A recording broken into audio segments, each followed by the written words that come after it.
அன்புடையர் அனைவருக்கும் வணக்கம். இந்த பதிவில் நம்ம என்ன பார்க்க போகிறோம்னு பார்த்தீங்கன்னா, பேண்ட் வந்து எப்படி ஈஸியாக மடிக்கிறது தான் பார்க்க போகிறோம். ஏற்கனவே நம்ம saree எப்படி ஈஸியாக ஃபோல்ட் பண்ணுறதுன்னு பார்த்துருக்கோம். ஷர்ட் எப்படி பண்ணுறதுன்னு நம்ம வீடியோவில் போட்டு காமிச்சிருக்கோம். இப்போ அடுத்தது நமக்கு பேண்ட் எப்படி வந்து ஈஸியாக மடிக்கிறதுன்றதான் இந்த வீடியோவில் நம்ம காமிக்க போகிறோம். வாங்க பேண்ட் எப்படி மடிக்கிறதுன்னு பார்க்கலாம்.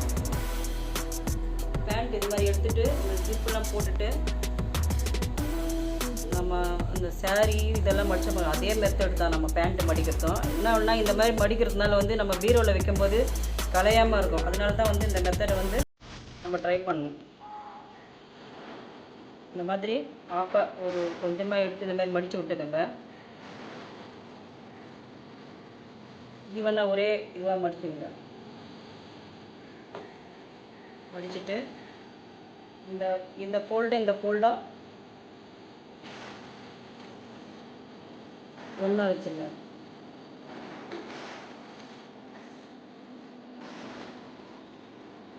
வச்சுட்டு இதை அப்படியே மடிச்சுட்டு வந்துடுங்க. மடித்து இதை அப்படியே இது மேலேயே ஃபோல்ட் பண்ணிவிட்டு அப்படியே டர்ன் பண்ணி இங்கே இருக்கு இல்லைங்களா, இதை எடுத்து அப்படியே நம்ம அப்படியே திருப்பிட வேண்டியது தான்.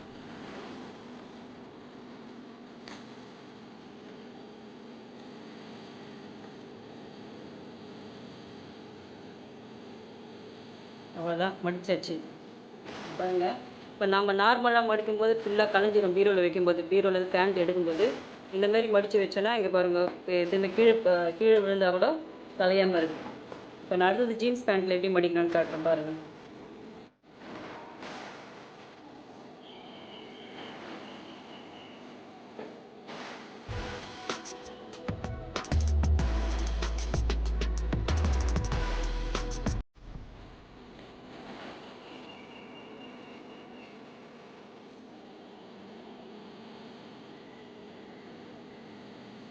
சப்போஸ் நம்ம எங்கேயாவது டூர் போகிறதோ இல்லை எங்கேயாச்சும் ஊருங்களுக்கு வந்து நம்ம பேக்கில் வந்து சூட்கேஸ்லையோ இல்லை பேக்லேயோ எடுத்துகிட்டு போகும்போது வந்து பார்த்திங்கன்னா அப்படியே வச்சுட்டு போனால் கலைஞ்சும் போயிடும்.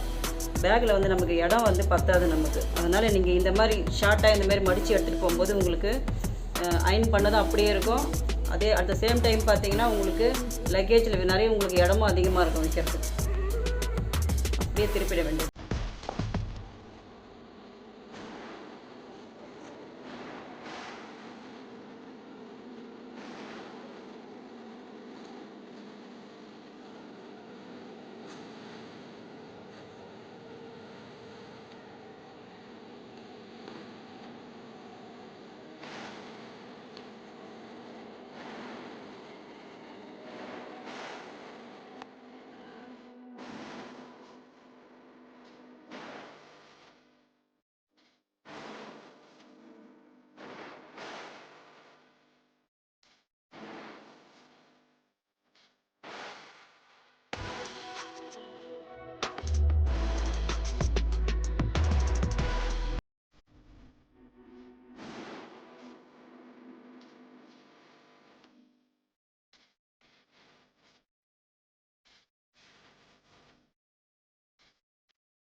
இந்த பேண்ட் ஃபோல்ட் பண்ணது உங்களுக்கு பிடிச்சிருந்தா லைக் பண்ணுங்கள், ஷேர் பண்ணுங்கள், கமெண்ட் பண்ணுங்கள்.